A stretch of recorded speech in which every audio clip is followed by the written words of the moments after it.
Do you remember Matthew Perry? The man who made millions laugh every week as Chandler Bing, turning sarcasm into a global language. But behind the sitcom smile was a life ruled by addiction, hospital beds, and years he could barely remember. Even more shocking, he survived a medical crisis doctors said he had less than a 10% chance of living through.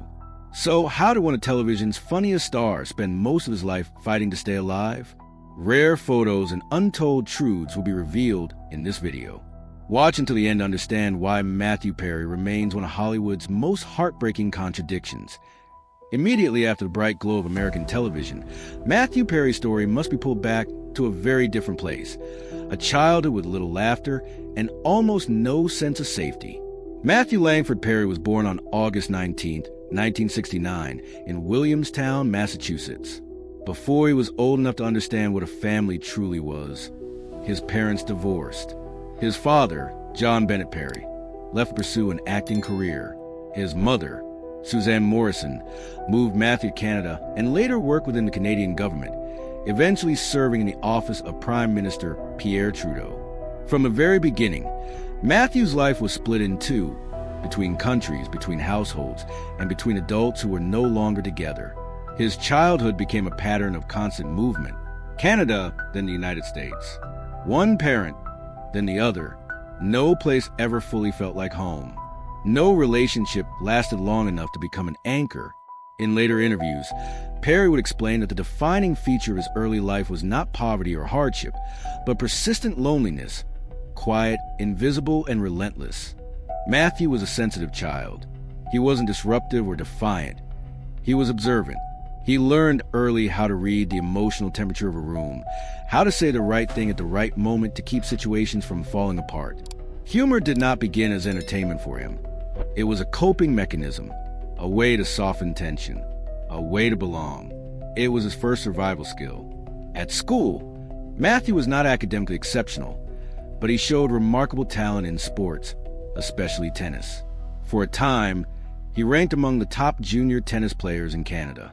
Tennis gave him structure, clear rules, measurable outcomes, winners and losers. It offered a sense of order that his personal life lacked. Yet even during those years, the fear of being left behind never disappeared. Achievement did not erase the belief that love had to be earned again and again. When Matthew moved permanently to Los Angeles as a teenager to live with his father, the instability deepened. Hollywood did not appear as a dream factory to him, but as a confusing maze. Adult parties, alcohol, and prescription drugs were suddenly close, accessible, and normalized. Matthew drank alcohol for the first time at a very young age, not out of rebellion, but because, for the first time, his mind felt quiet. The anxiety eased. The loneliness faded, if only briefly.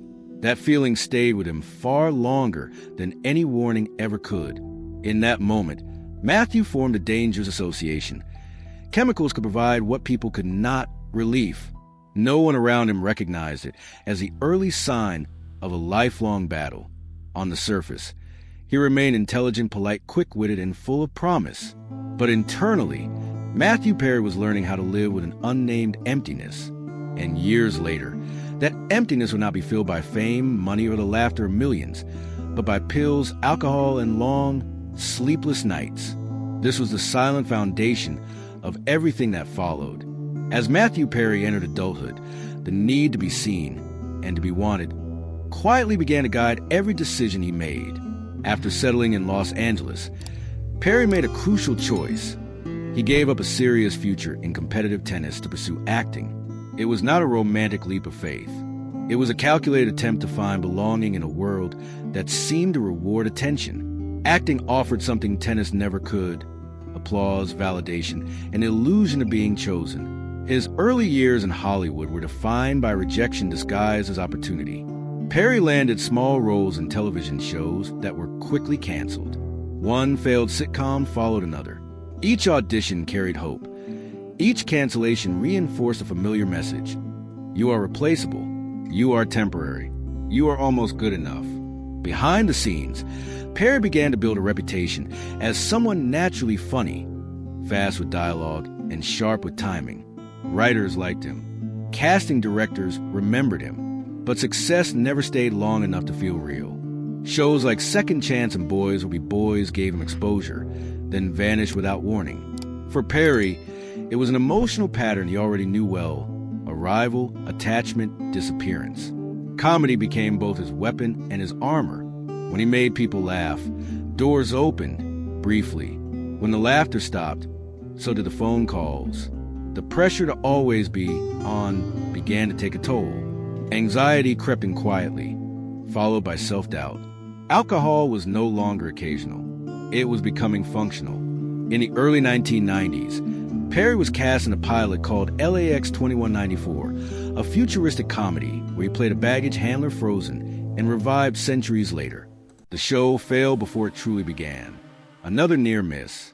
Another reminder that Hollywood owed him nothing. But something was changing. Perry's auditions were improving. His confidence on camera sharpened. Years of disappointment had refined his instincts. He understood rhythm, pacing, and vulnerability, not because he had been trained, but because he had lived it. Then came an audition that almost didn't happen. In 1994, Perry was offered a role in another pilot, a sitcom about 6 young adults navigating life in New York City.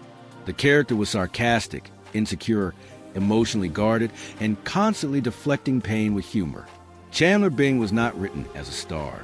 He was written as a defense mechanism. Perry immediately recognized himself in the role. There was only one problem. He was already committed to another project. A contract threatened to keep him from auditioning at all. At the last moment, circumstances shifted. Doors that had always closed for him finally opened, not dramatically, but quietly, almost accidentally. When Perry delivered his audition, the room changed. His timing was effortless. His humor felt lived in. The jokes didn't sound written. They sounded protective. The creators of Friends later admitted that Chandler Bing felt less like a character and more like a person who had walked into the room. For the first time, Matthew Perry wasn't pretending to be funny. He was simply being honest. What he didn't know was that this honesty would bring him everything he had ever wanted, and begin taking from him everything he didn't realize he was about to lose. When Friends premiered in September 1994, nothing about it suggested it would redefine television or Matthew Perry's life. It was simply another sitcom, another ensemble cast, another gamble. But within months, the show became a cultural phenomenon, and Perry was suddenly one of the most recognizable faces on the planet. Chandler Bing stood apart immediately. His sarcasm felt sharper, his insecurity more human. Audiences didn't just laugh at him, they recognized him. Chandler was the voice people used when they were afraid to be sincere, and Perry delivered that voice with uncanny precision. What viewers didn't realize was that the character wasn't performance. It was a translation. As Friends climbed the ratings week after week, Perry's world accelerated beyond anything he had prepared for. By the late 1990s, the cast was earning $1 million per episode. Red carpet events, magazine covers, and late-night interviews became routine. Perry was everywhere, smiling, joking, deflecting to the public. He looked like a man who had one life. Behind the scenes, the pressure was relentless. The show's schedule was punishing. Long shooting days, constant rewrites, and the unspoken expectation to always be funny, even off camera. Perry's anxiety intensified. Sleep became irregular. Alcohol was no longer a social habit. It was a stabilizer. Prescription painkillers entered the picture after an injury, and unlike fame, they offered immediate relief. What made Perry especially vulnerable was a contrast between who he was expected to be and how he actually felt. Millions associated him with laughter, confidence, and wit. Privately, he struggled with panic attacks, deep self-criticism, and a growing dependence on substances just to function. The more successful Friends became, the harder it was to admit he was unraveling.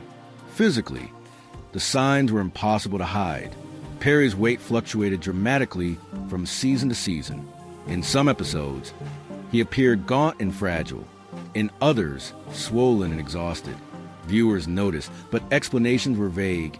Illness, stress, schedule conflicts. Rare behind-the-scenes photos from that period tell a quieter story. Hollow eyes, forced smiles, and a man disappearing inside his own success. Despite the chaos, Perry continued to deliver. Episode after episode, he showed up and performed. The laughter track rolled. The audience applauded. The illusion held. What no one saw was how much it cost him to maintain it.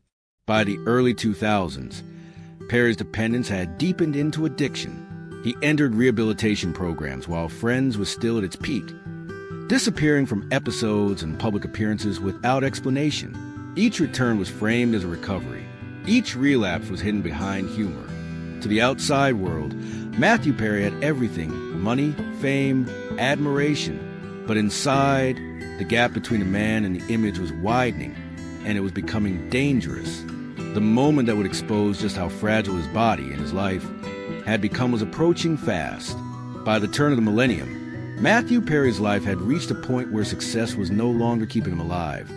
It was pushing him closer to the edge. What had begun as occasional relief had become routine dependence. Alcohol, prescription painkillers, and opioids slowly fused into a daily necessity. Perry later admitted that there were entire seasons of Friends he could not remember filming. The jokes were sharp. The timing was perfect. But the man delivering them was often numb, operating on muscle memory and chemistry rather than presence. In 2000, the illusion nearly collapsed for good. Perry was rushed to the hospital with severe abdominal pain. Doctors soon discovered that his colon had ruptured, a catastrophic medical emergency often linked to prolonged opioid abuse. Infection spread rapidly through his body. He fell into a coma that lasted days. When surgeons finally stabilized him, they were blunt. His chances of survival had been less than 10%. For weeks, Matthew Perry hovered between life and death. Tubes, machines, and surgical scars replaced sound stages and laugh tracks. His body, once the vessel of beloved character, was reduced to something fragile and unrecognizable. When he eventually woke up, he weighed dramatically less. He had lost muscle, strength, and any illusion of invincibility. The recovery was brutal. Months of rehabilitation followed. Perry had to relearn basic movements, rebuild his body, and confront a truth he had spent years avoiding. He could not outrun addiction with success.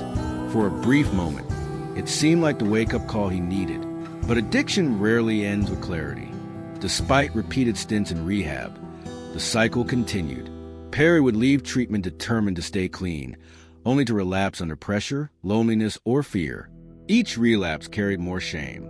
Each attempt at recovery felt heavier than the last. By his own account, he spent millions of dollars trying to get sober, yet sobriety remained fragile and conditional. During this period, his personal relationships suffered deeply. Romantic connections faded under the weight of instability and mistrust. Friendships grew complicated. Even his bond to the Friends cast, strong and supportive, could not shield him from himself.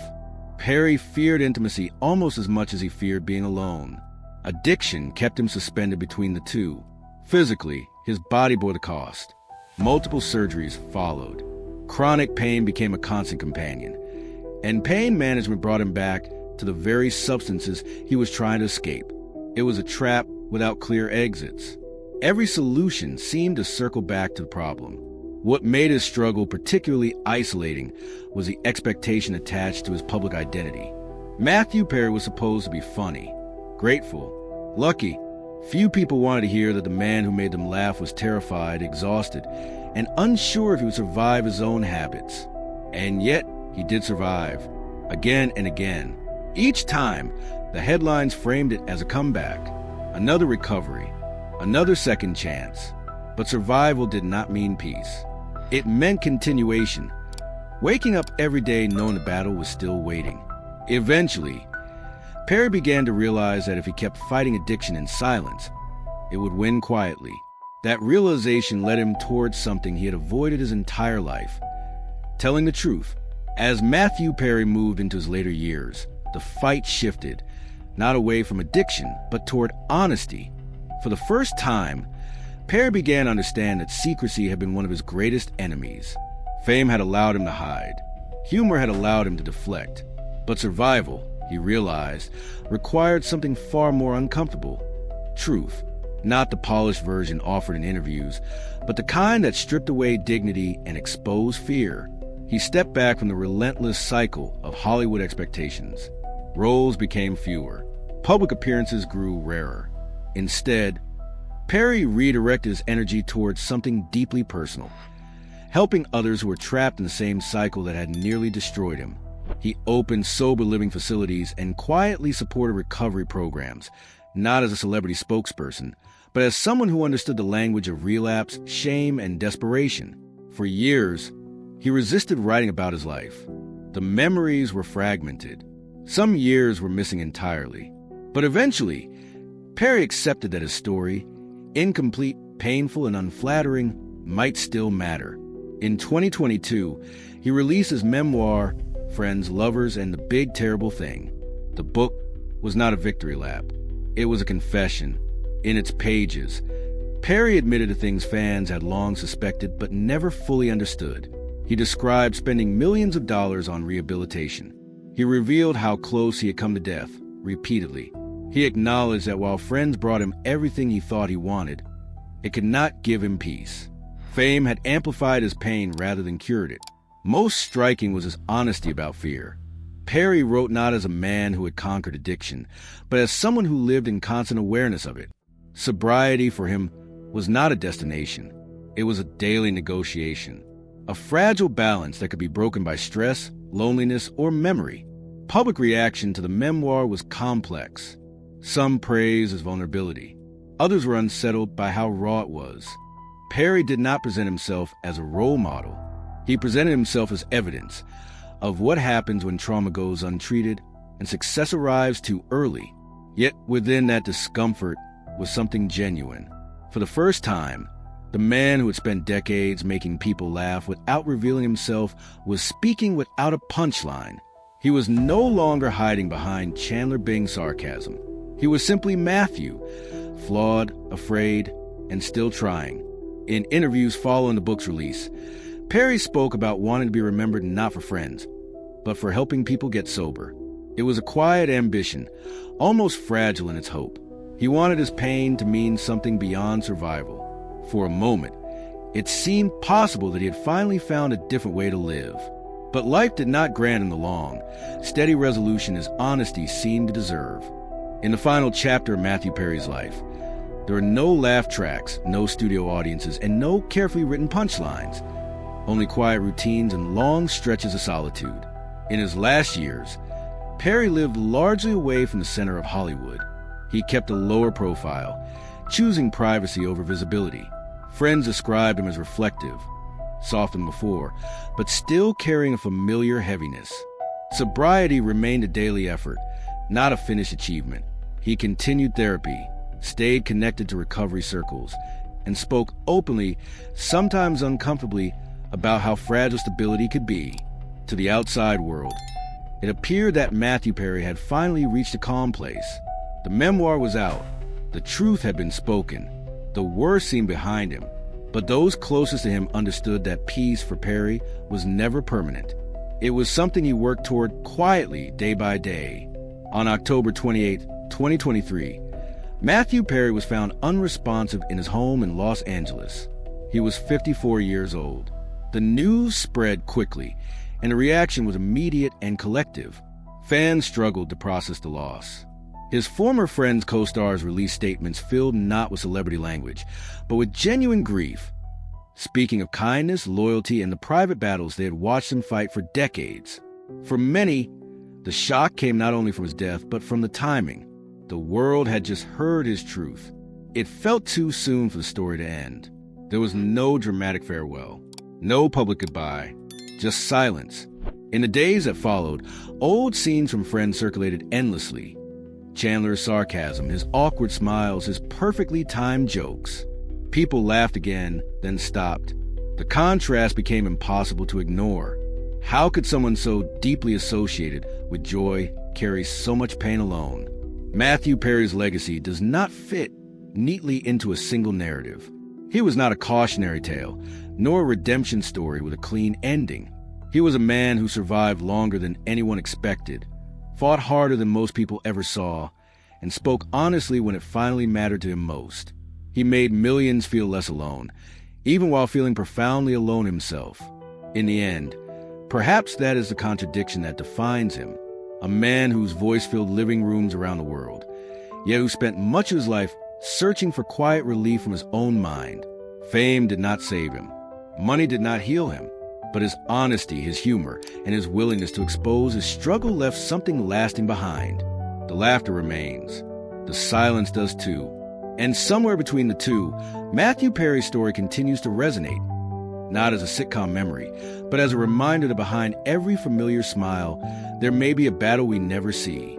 As the curtain closes on Matthew Perry's story, what remains is not a lesson neatly wrapped in optimism, nor a warning carved in stone. It is something far more human and far more unsettling. Matthew Perry lived inside a contradiction that modern fame often creates. He was adored without being understood, recognized everywhere, yet rarely known. His face became a symbol of comfort for millions, while his inner life was defined by discomfort he could never fully escape. The world rewarded him for hiding pain behind humor, and in doing so, unknowingly encouraged him to keep hiding. His life forces an uncomfortable question. How often do we confuse visibility with connection? Perry achieved what so many chase: success, wealth, admiration. Yet none of it addressed the wound formed long before fame arrived. Childhood loneliness does not dissolve under studio lights. Addiction does not retreat in the presence of applause. And laughter, no matter how loud, cannot silence a mind at war with itself. What makes Matthew Perry's legacy endure is not just friends, but the courage it took, late, imperfect, and costly, to finally speak without disguise. In telling the truth about his addiction, his fear, and his fragility, he shattered the illusion that talent and success are shields against suffering. He reminded the world that survival is not a straight line, and honesty does not guarantee rescue. There is no triumphant ending here, only resonance. When people revisit his work now, the laughter carries new weight. It is layered with understanding, with sadness, with empathy. Chandler Bing will always be funny, but Matthew Perry will always be human, flawed, wounded, searching. And perhaps that is the quiet power of his story. Not that he overcame everything, but that he showed what it looks like when someone tries again and again, even while knowing a fight may never truly end. Behind every familiar smile, there is a private life. Behind every laugh, a possible ache. Matthew Perry's story asks us to look closer, and maybe to be gentler with others and with ourselves.